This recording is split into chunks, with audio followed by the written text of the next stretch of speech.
حکومت کی جانب سے بجلی کے پیداواری نرخوں میں کمی کی تجویز۔ لبرٹی پاور پروڈیوسرز کے بعد گل احمد انرجی پاور پلانٹ نے بھی ٹیرف میں کمی کا عندیہ دے دیا۔ چیئرمین گل احمد انرجی پاور پلانٹ کہتے ہیں توانائی کے بحران کے لیے سب مل کر کام کریں۔ اولین ترجیح پاکستانی عوام کے لیے بجلی کے ٹیرف میں کمی لانا ہے۔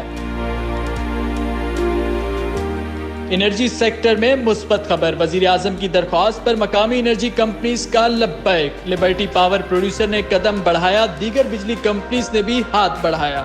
گل احمد ونڈ پاور لمیٹڈ نے ملکی معاشی بہبود اور صارفین کے لیے سستی توانائی کو یقینی بنانے کے لیے اپنے عزم کا اعادہ کیا اور ٹیرف میں کمی کا عندیہ دے دیا۔ گل احمد انرجی پاور پروڈیوسر کے چیئرمین دانش اقبال نے کہا کہ توانائی کے مسائل کو قابو کرنے کے لیے اقدامات کرنا ہوں گے۔ ہم بحیثیت پروڈیوسر ملکی مفاد میں بہتری کے لیے کوشاں ہیں، ملکی مفاد اولین ترجیح ہے۔ دانش اقبال نے کہا کہ ہمارا مقصد پاکستانیوں کے لیے بجلی کی قیمتوں کے حوالے سے آسانی کرنا ہے۔ ہم اپنے وینڈرز اور فورن شیئر ہولڈر سے بات کریں گے کہ وہ پاکستان کے لیے سوچیں۔ ونڈ اور سولر پلانٹ کے ذریعے بجلی بنائی جائے گی تو ٹیرف بہت کم ہو جائے گا۔ ملک میں بجلی کی طلب زیادہ، پیداوار کم ہے۔ دانش اقبال کا کہنا تھا کہ شرح سود میں کمی ہوگی تو بجلی کے ٹیرف میں بھی مثبت اثر آئے گا۔ ہمیں کوشش کرنی ہے بیرونی سرمایہ کاروں کو لائیں اور سستی بجلی بنائیں۔ ہمیں ان سے بات چیت کر کے کوئی راستہ نکالنا ہوگا۔